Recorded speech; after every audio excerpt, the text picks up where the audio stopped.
Hello friends, welcome to next gen GS. So हम लोग discuss कर रहे थे इंडियन कॉन्स्टिट्यूशन में। तो इंडियन कॉन्स्टिट्यूशन के बहुत सारे पार्ट हम लोग डिस्कस किए, जैसे silent feature of Indian constitutions और historical background of Indian constitution, जिसमें हम लोग रेगुलेटिंग एक्ट टू 1935 तक हम लोग गए हुए थे। उसके बाद साइलेंट फीचर फीचर देखे। तो एक चीज़ है कि हम लोग अब इसमें जो डिस्कस करेंगे वो डिस्कस करेंगे preamble of the Indian constitutions. Preamble के बारे में हम डिस्कस करेंगे भाई, जो प्रेम्बल है क्या, और अ, उसके बारे में हम डिस्कस करेंगे। देखिए, प्रेम्बल क्या होता है कि एक, जैसे कि मान लीजिए आप कोई मेजर काम करने वाले हैं आगे, कोई मेजर काम करने वाले हैं, तो उससे पहले आप एक छोटा सा एक बैकग्राउंड दे देते हैं, जिसमें आगे का जो आप काम करेंगे, आप आगे का जो आपका एक्टिविटी होगी, या आगे आगे का जो आपका पर्पस होगा, वो उस चीज़ में झलकता है। जो भाई आप जो आगे काम करने वाले हैं, तो उसका रूपरेखा कैसा होगा, उसकी नेचर कैसी होगी, और कैसे आप करेंगे, तो वो आप एक बैकग्राउंड में देते हैं। जो भाई हम इस तरीके से करने वाले हैं। जैसे कि मान लीजिए पॉलिटिकल पार्टी है, इलेक्शंस होता है, पॉलिटिकल पार्टी है, इलेक्शन होता है, उसका मान लीजिए एक एक छोटा सा मैनिफेस्टो मान लीजिए कोई पार्टी दे रखा है। जैसे कि मैं एजुकेशन को बढ़ाऊंगा, मैं एजुकेशन को बढ़ाऊंगा, या फिर मैं मतलब जो ट्रांसपोर्ट में मैं ये फैसिलिटी, ट्रांसपोर्ट को सुधारूंगा, या इंफ्रास्ट्रक्चर में मैं ये काम करूंगा, या फिर वोमेन एम्पावरमेंट के डायरेक्शन में हम ये काम करेंगे। तो ये जैसे चार चीज़ हो गया, मान लीजिए कोई मैनिफेस्टो में है। तो वो जैसे कि एजुकेशन है, तो एजुकेशन को वो बोला है कि मैं सुधारूंगा, तो फिर वो अपना एजुकेशन में सुधार में फिर अलग अलग तरीका को अपनाएगा। जैसे कि प्राइमरी एजुकेशन में वो मॉडर्न एजुकेशन लेके आएगा, वोकेशनल एजुकेशन लेके आएगा। फिर मान लीजिए कि वोकेशनल एजुकेशन को मैंडेटरी कर देगा। हायर एजुकेशन के अंदर वो मतलब practical and research and development को मतलब उसमें मिलाएगा। तो इस तरीके का होता है। जैसे कि मान लीजिए वुमेन एम्पावरमेंट, वुमेन एम्पावरमेंट आपका एक दे दिया गया है कि भाई मैनिफेस्टो में है वुमेन एम्पावरमेंट। अब तो फिर आप फिर वुमेन एम्पावरमेंट में बहुत सारे काम करेंगे। जैसे कि मान लीजिए लड़कियों के लिए एजुकेशन को आप बेनिफिशियल बनाएंगे, उसके बाद एजुकेशन को इजी बनाएंगे, उसके बाद इकोनॉमिक अपॉर्चुनिटी उसको देने की कोशिश करेंगे। तो उसके लिए आप इंडस्ट्री के अंदर बहुत सारा उसको इंसेंटिव देने की कोशिश करेंगे। तो एक क्या हो गया, वुमेन एम्पावरमेंट आपने लिख दिया, ठीक। तो उससे पता चलता है लोगों को कि भाई आप ये वोमेन को आगे बढ़ाने के ही दिशा में काम करेगा, ना कि कोई दकियानुसी काम करेगा। तो ये एक चीज़ हो गया। उसी तरीके से प्रियम्बल जो होता है, वो प्रियम्बल में हम अपने कॉन्स्टिट्यूशन के बारे में बताते हैं कि जो भाई हमारा कॉन्स्टिट्यूशन कैसे होगा, आगे कैसे होगा। वो चीज़ झलकता है आपके देश के बारे में, नेचर के बारे में झलकता है। कॉन्स्टिट्यूशन तो सबको पता नहीं है ना भाई, कॉन्स्टिट्यूशन में कितना 300 से ज़्यादा, 300 400 आर्टिकल्स हैं। तो उस उतना आर्टिकल्स लोगों को पता नहीं होता है। लेकिन यदि आप मोटा-मोटा यदि प्रियम्बल यदि आप पढ़ लेते हैं, या प्रियम्बल के बारे में आपके पास नॉलेज होता है, तो आप नेचर ऑफ द कंट्री पता चल जाता है। जैसे कि प्रियम्बल में क्या है, जो भाई हमारी जो कंट्री होगी, वो डेमोक्रेसी होगी, ठीक। यहाँ पे मतलब क्या होगा, धर्म मतलब सेक्युलरिज्म होगा, ठीक है, सेक्युलरिज्म होगा, ठीक। फिर इसमें क्या कहा जाता है भाई, न्याय, जस्टिस की बात की जाती है, जस्टिस की बात की जाती है, ठीक। सोशलिज्म की बात की जाती है, ठीक। तो इससे क्या होता है कि भाई नेचर ऑफ द स्टेट कैसा होगा वो दिख जाता है कंट्री के बारे में। भाई डेमोक्रेसी होगा, तो इससे उस स्टेट का नेचर क्या दिखता है कि जो भाई यहाँ पे किसी भी तरीके प्रिविलेज नहीं है, किसी भी वर्ग को विशेषाधिकार नहीं दिया गया है। डेमोक्रेसी की बात की जा रही है, मतलब जनता के वोट के अकॉर्डिंग, जनता के चुनने के अकॉर्डिंग यहाँ पे गवर्नमेंट का गठन होगा, और वो गवर्नमेंट आगे जनता के ऊपर शासन करेगा अकॉर्डिंग टू कॉन्स्टिट्यूशन, ठीक। सेकुलरिज्म है, तो यहाँ पे जो प्रियम्बल है उससे क्या पता चल जाता है, जो भाई यहाँ पे धर्म के आधार पे किसी भी तरीके का भेदभाव की बात नहीं की गई है। हर एक धर्म को, हर एक रिलीजन को अपने अपने धर्म को फैलाने का अधिकार दिया गया है। स्टेट द सेकुलरिज्म धर्म की स्वतंत्रता का रक्षा करेगा, ठीक। Socialism, nature of the state का पता चल जाता है। जब भाई सोशलिज्म है, इसका मतलब क्या है, समाज के सभी वर्गों को आगे बढ़ाने के लिए स्टेट काम करेगा, ठीक। जस्टिस जस्टिस की जैसे कि है, तो जस्टिस से पता चल जाता है जब भाई स्टेट हर एक जस्टिस की बात करेगा। तो प्रियम्बल एक ऐसा आपका एक डॉक्यूमेंट होता है, एक ऐसा आपका एक डॉक्यूमेंट होता है जिससे उस स्टेट के नेचर के बारे में पता चलता है, ठीक। तो हम आप वो आगे फर्दर प्रियम्बल के बारे में डिस्कशन करेंगे। देखिए, जब प्रियम्बल की बात की जाती है इंडियन कॉन्स्टिट्यूशन के रिस्पेक्ट में, तो इसमें एक चीज़ है कि ये इसके बारे में ये कहा जाता है, it is introductory part of our constitution, introductory part of our constitution. जैसे कि आपसे ही कोई पूछता है जो भाई अपना इंट्रोडक्शन दो, तो आप इंट्रोडक्शन देते हैं ना, जो भाई मैं, मेरा नाम दिस है, मैं यहाँ से पढ़ा पढ़ा हूँ, मैं ये पढ़ा हूँ और मेरा ये इंटरेस्ट है, मेरा ये हॉबी है। तो उसी से क्या पता चल जाता है, ओवरऑल आपके बारे में पता चल जाता है। लेकिन आपने मान लीजिए क्या क्या पढ़ रखा है, जब आपसे फर्दर डिस्कस करते हैं तब जाके पता चलता है। उसी तरीके से प्रियम्बल है, वो एक इंट्रोडक्टिव पार्ट है हमारे कॉन्स्टिट्यूशन का। उससे हमारे कॉन्स्टिट्यूशन की क्या नेचर है उसके बारे में पता चलता है, ठीक। हमारे प्रियम्बल में एक 1976 में एक अमेंडमेंट किया गया था जिसको 42 कॉन्स्टिट्यूशनल अमेंडमेंट बोला जाता है। इसमें 3 वर्ड को ऐड किया गया था। पहला था धर्मनिरपेक्ष, पंथ निरपेक्ष, धर्मनिरपेक्ष, जिस ठीक है। दूसरा समाजवाद, समाजवाद जिसको सोशलिज्म बोलते हैं। और तीसरा अखंडता, अखंडता, ठीक। इस 3 वर्ड को हमारे कॉन्स्टिट्यूशन में अमेंड करके 1976 में 42वां कॉन्स्टिट्यूशनल अमेंडमेंट के थ्रू इसको ऐड किया गया था, ठीक। अब देखिए, हम यदि प्रियम्बल की बात करें तो प्रियम्बल के बारे में तो हम एक मोटा-मोटा आपको बता दिए हैं जो भाई प्रियम्बल होता क्या है। यदि हम इसको और डीप में जाके देखें तो इसमें जो पता चलता है, फर्स्ट पता चलता है प्रियम्बल से nature of the state, nature of the state. भाई स्टेट जो होगा, जिस राज्य के लिए ये प्रियम्बल है, जिस राज्य के लिए ये राज्य मतलब कंट्री, जिस राज्य के लिए ये कॉन्स्टिट्यूशन है, उसका नेचर किस तरह का होगा। नेचर मतलब वो राज्य कैसा होगा, वो ऑटोक्रेटिक होगा, डेमोक्रेटिक होगा, थियोक्रेटिक होगा, किस तरीके का राज्य होगा, उस राज्य के बारे में पता चलता है। सेकंड, यदि आप प्रियम्बल को देखो तो इसमें दो पावर का सोर्स पता चलता है। जो भाई इस प्रियम्बल में जो स्टेट होगा उसको पावर कहाँ से मिल रहा है, ठीक। वो पता चलता है, पावर का पता चलता है जो भाई उस स्टेट को पावर कहाँ से मिल रहा है। तो इंडियन कॉन्स्टिट्यूशन के बारे में बात की जाए तो यहाँ पे डेमोक्रेसी के थ्रू पावर मिल रहा है, ठीक। उस स्टेट को डेमोक्रेसी के थ्रू पावर मिल रहा है। मिलता ही है ना, जब आप इलेक्ट करते हैं अपने रिप्रेजेंटेटिव को, तो वो रिप्रेजेंटेटिव जाके प्राइम मिनिस्टर को इलेक्ट करते हैं। फिर प्राइम मिनिस्टर के पास में डिफैक्टो पावर होता है जिससे कि स्टेट को गवर्न किया जाता है। सो पावर ऑफ द मतलब पता चलता है जो कहाँ से मिलता है, ठीक है। उसके बाद यदि देखें तो जो प्रियम्बल है उससे हमें क्या पता चलता है, द प्रियम्बल से the purpose of constitution, constitution, ठीक। प्रियम्बल क्या है, कॉन्स्टिट्यूशन का ही तो एक इंट्रोडक्टरी पार्ट है ना, एक इंट्रोडक्टरी पार्ट है। तो नेचर ऑफ द स्टेट पता चलता है, ठीक।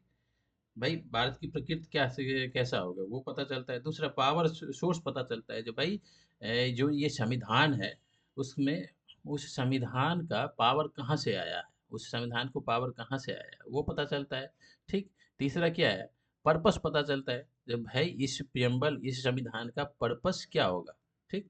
इस संविधान का पर्पस क्या होगा। तो यदि हमारे संविधान का पर्पस देखा जाए, पर्पस देखा जाए तो उसमें क्या है, जस्टिस की बात की गई, जस्टिस की बात की गई है, जस्टिस की बात की गई है, इक्वलिटी की बात की गई है, इक्वलिटी की बात की गई है। उसके बाद किसका आपका मतलब एक फर्टर्निटी की बात की गई। हमारे संविधान में ये सब दिखा इंक्लूडेड है। तो पर्पस देख लिए। और तीसरा, चौथा यदि देखोगे तो इसमें ये कहा गया है भाई आपका संविधान कब से लागू होगा, रेगुलराइज कब से होगा, एक्ट में मतलब कब से आएगा, एग्जीक्यूशन में कब से आएगा, ये चीज़ है। तो प्रियम्बल में 4 चीज़ पता चलता है, नेचर ऑफ द स्टेट, उसके बाद सोर्स मतलब पावर का सोर्स, ये राइट्स का सोर्स, ठीक है। तीसरा, नेचर ऑफ द प्रियम्बल का पर्पस, ठीक है। और कब से लागू हुआ है वो, ये सब चीज़ 4 चीज़ हमारे प्रियम्बल से पता चलता है। ठीक। Nature of the state mainly पता चलता है, एक it is only the introductive part of our constitution, और यदि उससे पता चलता है जो भाई संविधान कैसा होगा और किस किस लोगों के पास में क्या क्या राइट्स होंगे। So this is the preamble. अब हम अपने प्रेम्बल के जो भी मेन मेन पार्ट है उसको हम डिस्कस करने की कोशिश करेंगे, ठीक है। हमारे प्रेम्बल में जो सबसे पहली बात की गई है वो सॉवरेंटी की बात की गई, संप्रभुता की बात की गई है, संप्रभुता प्रभुता की, संप्रभुता की बात की गई, सॉवरेंटी। सॉवरेंटी की बात की गई। सॉवरेंटी मतलब क्या होता है, जो भाई ये जो स्टेट बना है, India as a state, India as a state, वो इस स्टेट का जो रूल रेगुलेशन लॉ कुछ भी होगा, कोई भी एक्ट काम होगा, वो काम वो यहाँ के जनता के चुने हुए प्रतिनिधि के माध्यम से या इंडियन के माध्यम से होगा।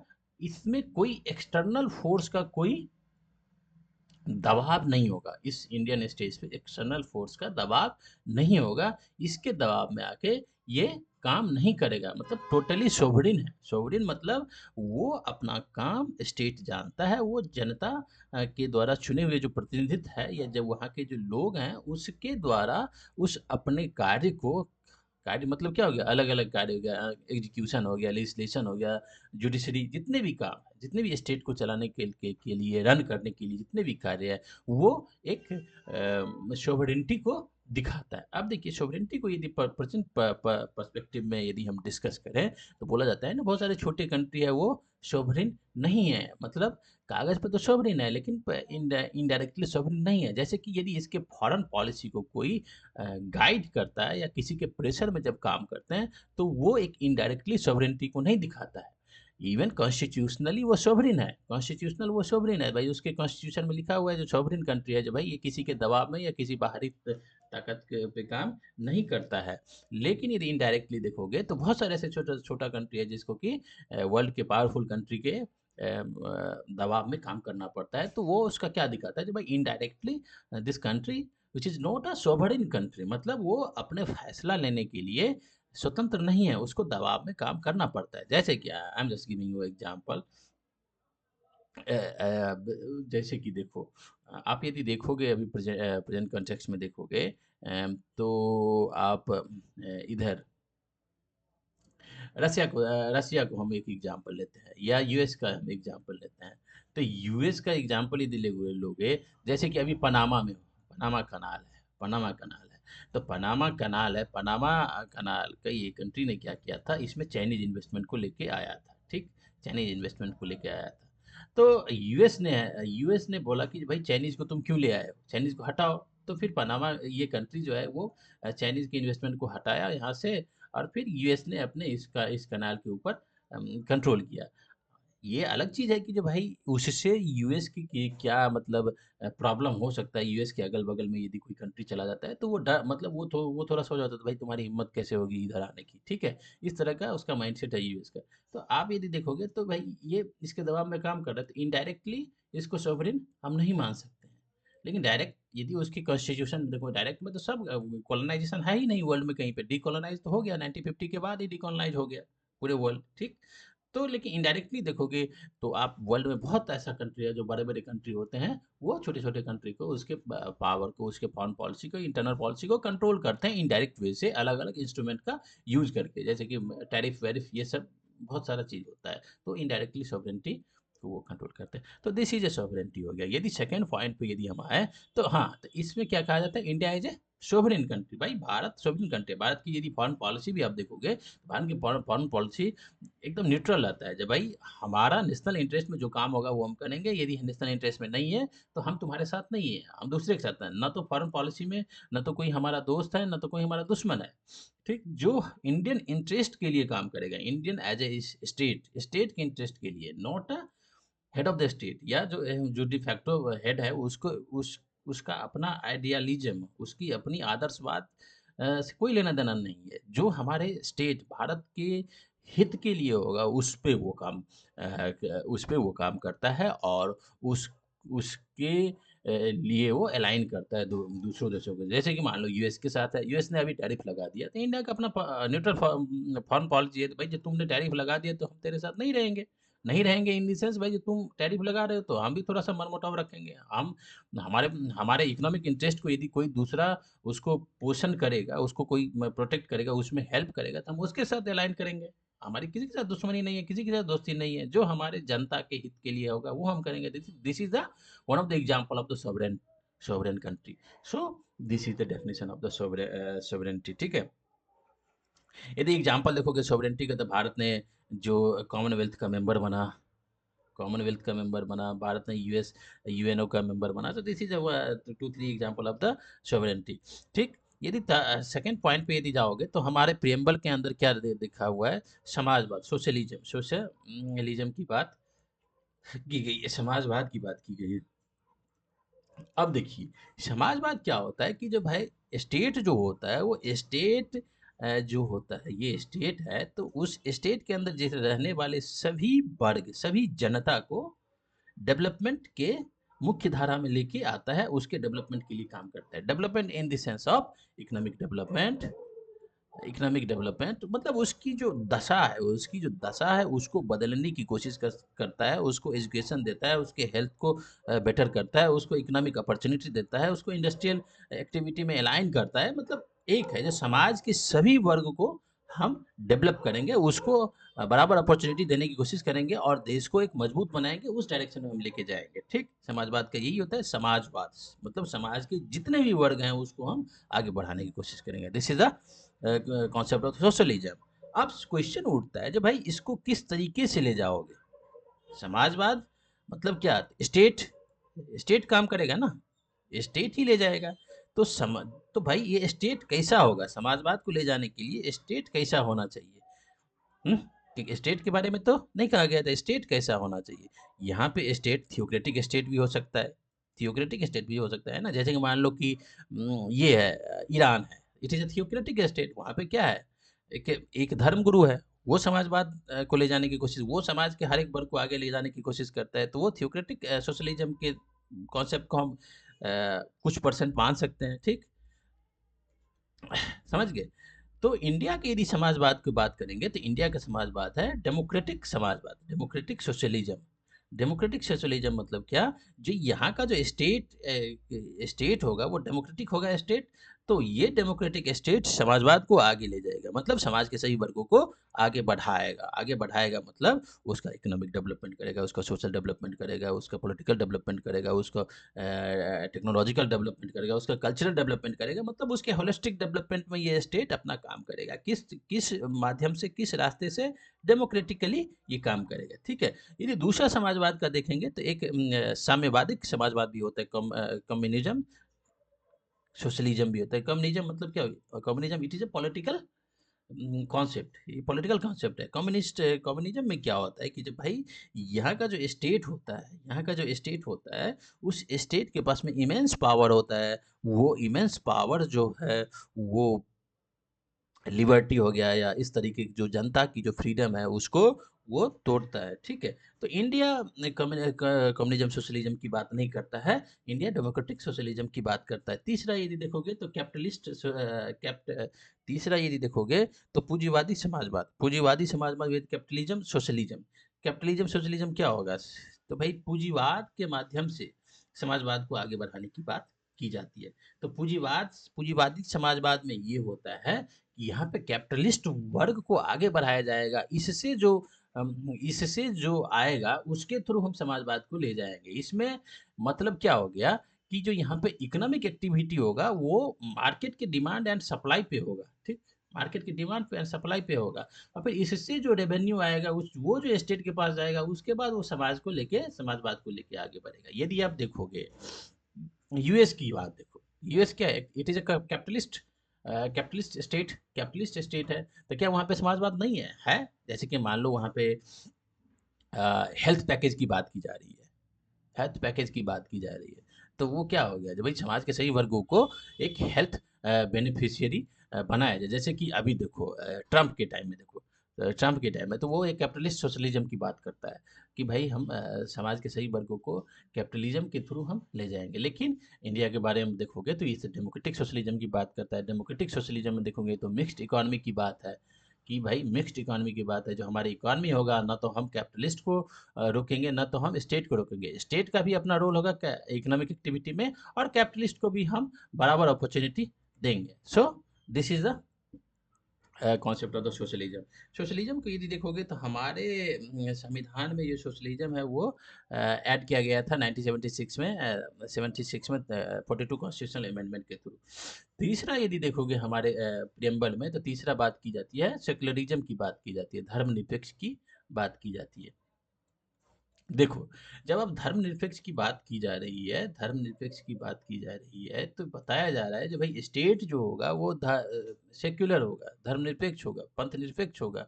मतलब स्टेट का कोई रिलीजन नहीं होगा, वो हर एक रिलीजन को इक्वल ट्रीटमेंट देगा, ठीक?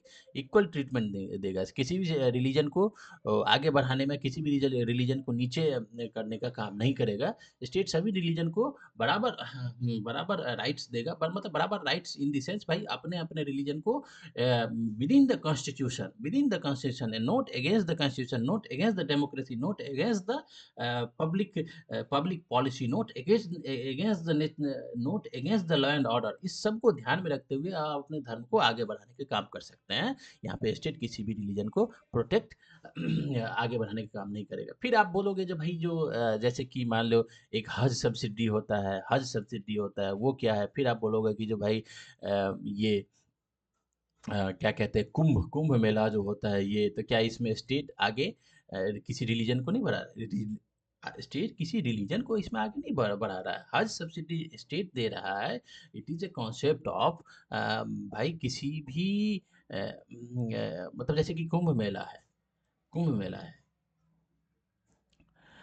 कुंभ मेला है। कुंभ मेला क्या है? यहाँ पे स्टेट किसी भी रिलीजन को आगे नहीं बढ़ा रहा है। यदि स्टेट यहाँ पे छोड़ देगा तो ये करोड़ों लोगों का जो जमावड़ा होगा यहाँ पे, तो यहाँ पे क्या होगा? पब्लिक लाइफ को सपोर्ट करने के लिए, यहाँ पे बेटर कंडीशंस को बनाए रखने के लिए वो स्टेट उस पर्टिकुलर जगह को, उस पर्टिकुलर जमावड़ा को, उस पर्टिकुलर जलसा को, उस पर्टिकुलर मतलब रिलीजियस कह सकते हैं रिलीजियस मिलन को वो प्रोटेक्ट करता है। जो भाई यहाँ पे किसी भी तरीके का प्रॉब्लम ना क्रिएट हो। मान लो कि स्टेट यहाँ पे नहीं इंफ्रास्ट्रक्चर नहीं बनाएगा, तो यहाँ पे लोग आएंगे तो क्या होगा, स्टैम्पेड हो सकता है, ठीक? बेटर कंडीशंस नहीं रहेगा। तो भाई स्टेट का अल्टीमेटली क्या है? जो भाई वेलफेयर स्टेट, डेमोक्रेसी। डेमोक्रेसी में क्या है? जनता को प्रोटेक्ट करना। अब जनता का कोई रिलीजियस एक्टिविटी है, उसको यदि स्टेट नहीं प्रॉपर सुविधा नहीं देगा तो ये अच्छा नहीं होगा। तो वो एक सुविधा प्रदान कर रहा है। वहाँ पे स्टेट एक फैसिलिटी दे रहा है जो यहाँ पे जनता की जो ये रिलीजियस एक्टिविटी है वो एक अच्छे तरीके से हो, यहाँ पे किसी भी तरीके का प्रॉब्लम ना क्रिएट हो, लॉ एंड ऑर्डर का प्रॉब्लम ना क्रिएट हो। यहाँ पे स्टेट नहीं देगा तो स्टेट इसको नहीं देखेगा तो सिक्योरिटी का प्रॉब्लम उठ सकता है, यहाँ पे बहुत सारे प्रॉब्लम क्रिएट हो सकता है। उसी तरीके से हज सब्सिडी जो था एक टाइम में, वो ये था जब भाई स्टेट के अंदर बहुत सारे ऐसे पब्लिक है जो कि अपना एसेंशियल जो उसका प्रैक्टिस है उसको पूरा करने के लिए कैपेबल नहीं है इकोनॉमिक, तो स्टेट उसको थोड़ा सा इकोनॉमिक पुश दे रहा था जो कि एसेंशियल रिलीजियस प्रैक्टिस को वो पूरा कर सके। तो this is the kind of the religious secularism है। यहाँ पे स्टेट किसी भी रिलीजन को किसी भी रिलीजियस का जो मेन गोल है उसको आगे बढ़ाने के लिए काम नहीं कर रहा है। स्टेट उस रिलीजन को मानने वाले लोगों को एक प्रोटेक्शन दे रहा है, जो कि भाई वो अपने रिलीजियस एक्टिविटी को आगे बढ़ाने में, अपने रिलीजियस एक्टिविटी को फ्लोरिश करने में वो सही से करे, और स्टेट की पब्लिक पॉलिसी इस सब के अगेंस्ट ना है। This is the concept of secularism. यदि आप सेक्युलरिज्म को देखोगे तो it is inbuilt in our constitution. यदि हम कॉन्स्टिट्यूशन में देखोगे तो इनबिल्ट है, बट 1976 में 42 कॉन्स्टिट्यूशनल अमेंडमेंट के थ्रू इसको प्रियम्बल के अंदर जोड़ा गया था। यदि आप देखोगे 1976 से पहले क्या इंडिया सेकुलर स्टेट नहीं था? नहीं, ऐसी बात नहीं है। यदि आप देखोगे आर्टिकल्स 14 उसमें भी राइट टू इक्वलिटी की बात की जा रही है। आर्टिकल्स 15 उसमें भी राइट मतलब धर्म के नाम पे आप किसी भी तरीके का भेदभाव नहीं करेंगे, उसमें भी बात की जा रही है। 16 उसमें क्या कह रहा है? जो भाई सभी को नौकरी में बराबर का अधिकार देंगे, 16 में बात की जा रही है। फिर आप आर्टिकल 25 टू 28 तक देखो, इसमें रिलीजियस राइट्स की बात की जा रही है। 29 में देखो बात की जा रही है। सबसे मिला के क्या आर्टिकल 32 है, तो ये सब में बात की जा रही है जो कि आपके फंडामेंटल राइट्स है, बट 1976 में ये कॉन्स्टिट्यूशन के प्रियम्बल में ऐड किया गया था। So this is the concept of the secularism. यदि नेक्स्ट पे हम चले तो हमारे संविधान के प्रियम्बल में जो बात किया गया है वो है डेमोक्रेसी। डेमोक्रेसी की बात की गई। डेमोक्रेसी मतलब क्या, किस तरह की डेमोक्रेसी? डेमोक्रेसी भाई डेमोक्रेसी मतलब क्या होगा, जनता के द्वारा चुन के प्रतिनिधित्व आएंगे। डेमोक्रेसी दो तरीके का होता है, एक हो गया प्रत्यक्ष, प्रत्यक्ष डायरेक्ट, डायरेक्ट, और दूसरा होता है इनडायरेक्ट, इनडायरेक्ट। देखिए डायरेक्ट डेमोक्रेसी क्या है कि इसमें क्या होता है, जहाँ के जिस स्टेट का पॉपुलेशन बहुत कम रहता है, जैसे कि स्विट्जरलैंड है, स्विट्जरलैंड है, यहाँ का पॉपुलेशन बहुत कम है, लाखों में है, तो यहाँ का जो स्टेट होगा, इस स्टेट में का जो मतलब एग्जीक्यूटिव होगा या लेजिस्लेटिव होगा, वो यदि कोई भी काम करेगा तो वो जनता से भाई उस पर राय ले सकता है। जैसे कि मानो कि बिल कोई लेके आया या कोई एक्ट लेके आया, तो जनता से उस पर रेफरेंडम करा सकता है, उससे बात कर सकता है। तो it is a kind of direct democracy की बात करें। यदि हम इनडायरेक्ट डेमोक्रेसी की बात करें तो इंडिया के अंदर यदि देखोगे तो हम क्या करते हैं, अपना ये डेमोक्रेसी, ये जनता हो गया, ये जनता हो गया, तो हम यहाँ से अपना एक प्रतिनिधित्व भेजते हैं, ये सारे 275 प्रतिनिधित्व मिलकर अपना एक प्रतिनिधित्व को चुनता है, वो प्राइम मिनिस्टर कहलाता है, फिर यहाँ पे लेजिस्लेशन का काम होता है। तो इससे क्या होगा, इनडायरेक्ट डेमोक्रेसी, इसमें डायरेक्ट जनता का पार्टिसिपेशन नहीं है, जनता के प्रतिनिधित्व के द्वारा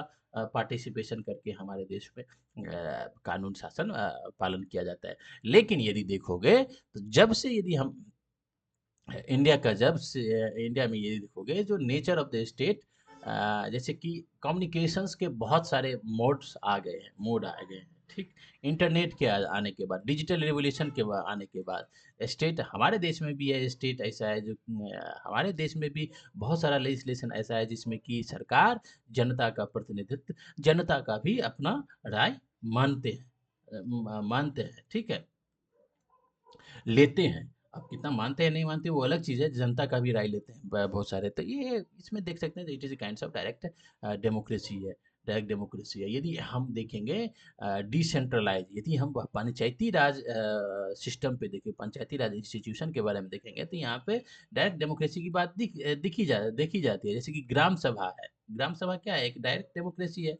ग्राम सभा क्या है, एक डायरेक्ट डेमोक्रेसी, भाई गांव के पंचायत के लोग इकट्ठा होते हैं, फिर उस पर डिसीजन लेते हैं, इसमें ठीक है, ये एक डायरेक्ट डायरेक्ट डेमोक्रेसी की बात है, समझ गए।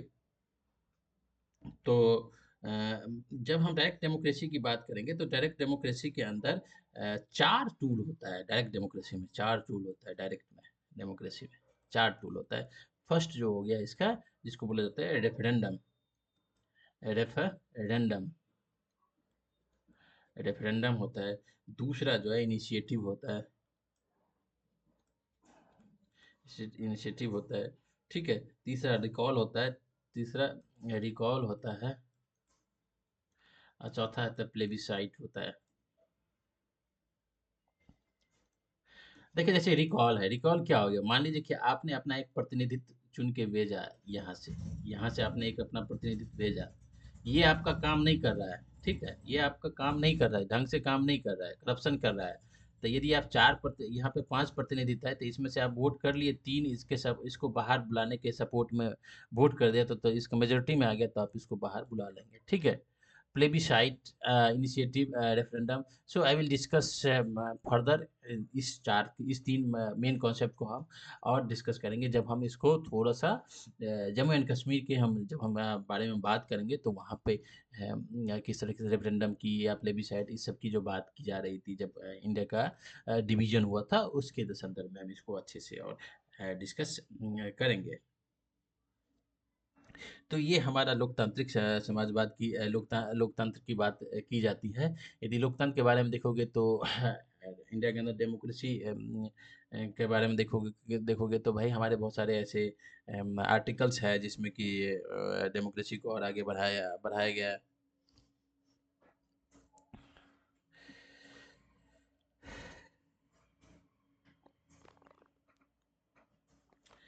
तो ये था हमारे संविधान के।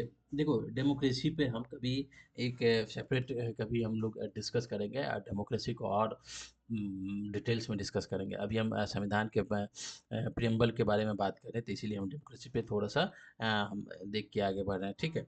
डेमोक्रेसी पे कभी और किया जाएगा बढ़िया से। गणतंत्र की बात की जा रही है हमारे संविधान में, गणतंत्र या रिपब्लिकन के बारे में बात की जा रही है। इसका मतलब क्या हो गया, जो भाई जो संविधान हमारा देश जो होगा, नेचर जो होगा, इसमें किसी भी वर्ग को गणतंत्र में जो राज्य हमेशा अ,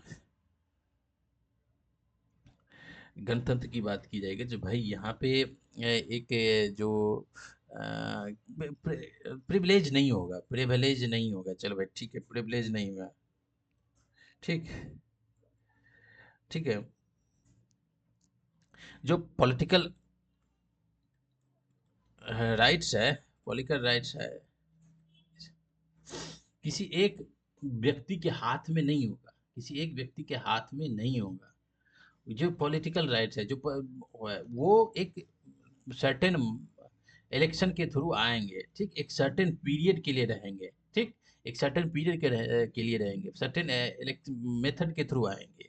वो किसी भी प्रिविलेज राइट्स के थ्रू नहीं रहेंगे। गणतंत्र, गणतंत्र मतलब क्या, गण मतलब क्या, लोग हो गया, ये लोगों का एक तंत्र होगा, ठीक है, तंत्र होगा, एक सिस्टम होगा जिसमें हर एक लोगों को राइट्स रहेगा, ठीक है।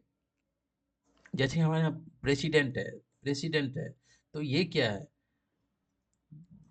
प्रेसिडेंट एक फिक्स पीरियड के लिए आते हैं और एक फिक्स मेथड के थ्रू आते हैं। They have no any special privilege rights, but they can come from the particular community, they can come from the particular religion. So this is not in our constitution, but if you see the British constitution, यदि आप British constitution के अंदर जाते हो तो British में देखते हो कि भाई एक सर्टेन फैमिली के मेंबर जो होते हैं वही वहाँ के हेड ऑफ द स्टेट बनते हैं। इवन उसके पास पावर नहीं होता है, बट यदि देखोगे head of the state particular family के अंदर ही बनता है, ठीक है। तो राजनीतिक संप्रभुता की जहाँ तक बात की जा रही है, वो गणतंत्र के अंदर जब राजनीतिक संप्रभुता की बात की जा रही है, वो किसी एक व्यक्ति या किसी एक किंग के हाथ में नहीं होगा, वो जनता के हाथ में होगा, जो कॉन्स्टिट्यूशन के थ्रू उसे दी जाती है, ठीक। और जो कोई भी एक जो प्रिविलेज क्लास जो कहते हैं, वो इस तरीके की बात नहीं होगी। इंडिया के अंदर कोई प्रिविलेज क्लास नहीं होगा। तो दिस इज द जनता, ये दिस इज द गणतंत्र, गणतंत्र होगा भाई। गणतंत्र का मतलब क्या होगा, it is right to equality, right to equality, right to equality. किस फ्रंट पे, पॉलिटिकल फ्रंट पे राइट टू इक्वलिटी की बात करता है भाई। ये राजनीतिक संप्रभुता जो है, पॉलिटिकल सॉवरेंटी जो है, वो सभी के पास में होता है। राजनीतिक संप्रभुता होगा, सही होता है, किसी एक वर्ग तक की फिक्स नहीं रहेगा, चलो ठीक है। यदि हम नेक्स्ट चले तो यदि नेक्स्ट पे चले हमारे संविधान के, तो छठा में आता है न्याय की बात की जाती है, जस्टिस की बात की जाती है, जस्टिस की बात की जाती है। यदि जस्टिस को देखोगे तो तीन तरह के जस्टिस हो गया। जस्टिस क्या हो गया, एक ये सोसाइटी है ना, ये सोसाइटी है, तो सोसाइटी में बहुत सारे प्रॉब्लम हो गए, सोशल प्रॉब्लम होगा, इकोनॉमिक प्रॉब्लम होगा, पॉलिटिकल प्रॉब्लम होगा, कल्चरल प्रॉब्लम होगा, बहुत सारा प्रॉब्लम होगा। जब प्रॉब्लम होगा तो ऑब्वियसली जस्टिस का डिमांड होगा, ठीक। तो हमारे संविधान के अंदर ये जस्टिस में बात की जाती है, तो तीन जस्टिस की बात की जाती है। एक होता है सामाजिक, दूसरा होता है इकोनॉमिक जस्टिस, तीसरा होता है पॉलिटिकल जस्टिस। पॉलिटिकल जस्टिस की बात की जाएगी, जिसको कि हमारे संविधान में फंडामेंटल राइट्स एंड डीपीएसपी के थ्रू प्रोटेक्ट करने की कोशिश की गई है, ठीक। यदि आप देखोगे इकोनॉमिक जस्टिस की बात देखोगे, इकोनॉमिक जस्टिस जो है, यदि मान लीजिए हमारे पास किसी एक वर्ग के पास बहुत ज़्यादा कंट्रोल है रिसोर्स के ऊपर, एक वर्ग के पास नहीं है, तो हम उसको ये नहीं जा सकते हैं कि भाई जो हमारे पास संपत्ति नहीं है तो इसको राइट टू इक्वलिटी के अगेंस्ट जा रहा है, नहीं। ये क्योंकि डीपीएसपी के अंदर इसको इनबिल्ट किया गया है, ठीक। डीपीएसपी के अंदर directive policy of the state, directive principle of the state policy, तो इसमें इकोनॉमिक जस्टिस जो है इसके थ्रू आता है। और डीपीएसपी को आप कोर्ट के थ्रू जाके उसको आप इम्प्लीमेंट या एग्जीक्यूट नहीं करा सकते। डीपीएसपी वो डिपेंड करता है सिचुएशन और status of the state, state का क्या स्टेटस है, इकोनॉमिक स्टेटस क्या है, क्या स्टेट कैपेबल है कि नहीं है, वो इस पर डिपेंड करता है स्टेट फूड सिक्योरिटी को लागू करने के लिए कैपेबल है कि नहीं है, स्टेट फ्री ट्रांसपोर्टेशंस को लागू करने के लिए कैपेबल है कि नहीं है, स्टेट फ्री मेडिकल सर्विस देने के लिए कैपेबल है कि नहीं है, वो इस पर डिपेंड करता है। तो वो डिपेंड करेगा, एक स्टेट की इकोनॉमी पे डिपेंड करेगा, स्टेट के रेवेन्यू पे डिपेंड करेगा। तो उसको आप ये हम इसमें सुप्रीम कोर्ट में या कोर्ट में जाके हम नहीं कह सकते हैं जो भाई this is no this the state which is not given to us economic justice, so the court must have to give us economic justice. तो हम नहीं कर सकते हैं। लेकिन जब सोशल जस्टिस और यदि पॉलिटिकल जस्टिस की बात करते हैं तो हमारे संविधान में ये दिया गया है। पॉलिटिकल जस्टिस जो आपके फंडामेंटल राइट्स के अंदर आता है, फंडामेंटल राइट्स में आपको 14 से लेके 32 तक की फंडामेंटल राइट्स में आपके पॉलिटिकल जस्टिस की बात की जाती है। इसी में आपका सोशल जस्टिस की भी बात की जाती है। जैसे कि मान लो आर्टिकल 70 है, आर्टिकल 17 है, आर्टिकल 15 है, ये आपके सोशल जस्टिस की बात की जाती है। 70 में क्या कहता है? अस्पृश्यता को खत्म करना। तो अस्पृश्यता क्या है? एक सोशल प्रॉब्लम है, ठीक। तो यहाँ पे सोशल जस्टिस देता है। 15 में क्या है? जो भाई जाति धर्म सेक्स क्रीड ये सब के आधार पे आप उसको किसी को आप नहीं कर सकते हैं, विभेद नहीं कर सकते हैं। तो ये आपका क्या हो गया? 15 हो गया। और जब हम आर्टिकल 16 की बात करेंगे, आर्टिकल 16 को यदि बहुत डीप और आप एज एक लॉयर हैं तो आर्टिकल 16 में बहुत हद तक इकोनॉमिक जस्टिस को देखा जा सकता है। क्योंकि आर्टिकल 16 के अंदर यदि 16(4) में यदि आप जाके देखोगे, 16(4) में आज जाके आप देखोगे तो यहाँ पे रिजर्वेशन की बात की जाती है। रिजर्वेशन क्या है? एक तरीके के सोशल एंड इकोनॉमिक जस्टिस है। इकोनॉमिक जस्टिस है, यदि आपको रिजर्वेशन दे रहा है तो ये इकोनॉमिक सिक्योरिटी आपको दी जा रही है। इकोनॉमिक सिक्योरिटी यहाँ से दी जा रही है, तो ये इकोनॉमिक जस्टिस के कैटेगरी में आता है कि नहीं आता? तो this is the concept of the justice in our constitution. जो सामाजिक आर्थिक और राजनीतिक न्याय की जो बात है, ये हमारे संविधान में ये कहाँ से लिया गया? ये रशिया से लिया गया। ये रशिया से लिया गया, रशियन रेवोल्यूशन से लिया गया। समझ गए? अब हम नेक्स्ट पे आते हैं, सातवां पॉइंट पे आते हैं। यदि देखो, यदि मैं स्पीड में बोल रहा हूँ या स्पीड में जा रहा हूँ तो आप हमें बता सकते हैं। जो हम मैं अपने स्पीड को थोड़ा सा कम करने की कोशिश करूँगा, बट हम चाहते हैं कि हर एक पॉइंट को डिस्कस करने की कोशिश करते हैं, या आप उस स्पीड को कम करके देख सकते हैं, ठीक है। यदि हम सातवां पॉइंट पे आते हैं तो लिबर्टी की बात की जा रही है। लिबर्टी की लिबर्टी में मतलब क्या होगी? स्वतंत्रता की बात की जा रही है, लोगों की स्वतंत्रता। मतलब जो स्टेट होगा वो लोगों की स्वतंत्रता को बनाए रखेगा। मतलब स्टेट इस लोगों के स्वतंत्रता को और प्रोटेक्ट करेगा, आगे बढ़ाएगा। स्टेट छोटे छोटे बातों पे लोगों की स्वतंत्रता को खत्म करने की कोशिश नहीं करेगा। जैसे कि मान लो कि ये एक सोसाइटी है, इसमें किसी भी तरीके का प्रॉब्लम हो गया तो आप इंटरनेट को शट डाउन कर देते हैं, इंटरनेट को शट डाउन करते हैं। जैसे ही इंटरनेट को शट डाउन किए थे, it is a kind of barred over freedom, it is a kind of barred over freedom. लेकिन स्टेट कहता है, जो भाई स्टेट कहता है कि जो भाई मुझे सिक्योरिटी कंसर्न है, यहाँ पे यदि हम इंटरनेट शट डाउन नहीं करेंगे तो ये सिक्योरिटी का प्रॉब्लम हो सकता है। लेकिन यदि आप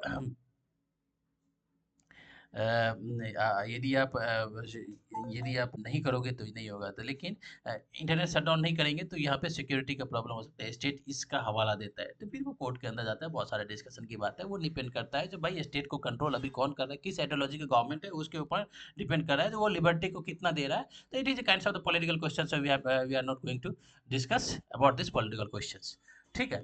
तो अभी हम लिबर्टी एंड की बात की जा रही है। ये लिबर्टी जो है, यदि आप लिबर्टी को यदि स्टेट प्रोटेक्ट करेगा, लिबर्टी को दिखाएगा, तो वो व्यक्ति के विकास, ये पर्टिकुलर पर्सन का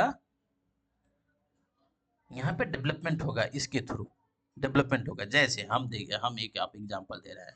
यदि मान लीजिए कोई एक साहित्यकार है, यदि हम उसको लिबर्टी देंगे तो वो उसके अंदर बहुत ज़्यादा क्रिएटिविटी आएगा और वो अपने क्रिएटिविटी को दिखाएगा, अपने क्रिएटिविटी को दिखाएगा और उस क्रिएटिविटी को वो आगे बढ़ाएगा और फ्लोरिश होगा। लेकिन यहाँ पे क्या होता है, जबकि मान लीजिए कि यहाँ पे किसी सर्टेन सेक्शन ऑफ सोसाइटी के मेंबर कहते हैं कि भाई इसकी जो क्रिएटिविटी है वो हमारे कल्चर, हमारे सोशल, हमारे रिलीजन के अगेंस्ट है, तो फिर उस क्रिएटिविटी पे क्या करता है स्टेट, क्योंकि पर्टिकुलर एक सोसाइटी के पर्सन को, बहुत सारे पर्सन को राइट्स उसकी अपनी एक कहता है जो भाई हमारा ये रिलीजन के अगेंस्ट, हमारा कल्चर के अगेंस्ट, हमारे इसके अगेंस्ट है, तो इसीलिए हम इसको इस ये नहीं होना चाहिए। तो इससे क्या होता है कि स्टेट क्या करता है, तो फिर उस आदमी की क्रिएटिविटी को क्या करता है, बांट कर देता है। ठीक, तो यहाँ पे क्या हो गया, यदि लिबर्टी को हम, फिर डिपेंड करता है कि जो भाई लिबर्टी का हम कितना दे सकते हैं। तो जो स्टेट ज़्यादा लिबर्टी को देगा, तो उस स्टेट के अंदर पर्सन का डेवलपमेंट ज़्यादा होगा, और पर्सन का डेवलपमेंट ज़्यादा होगा तो वो स्टेट का डेवलपमेंट ज़्यादा होगा। यदि ज़्यादा हम लिबर्टी देंगे तो उस स्टेट का डेवलपमेंट ज़्यादा होगा। जैसे कि मान लो एक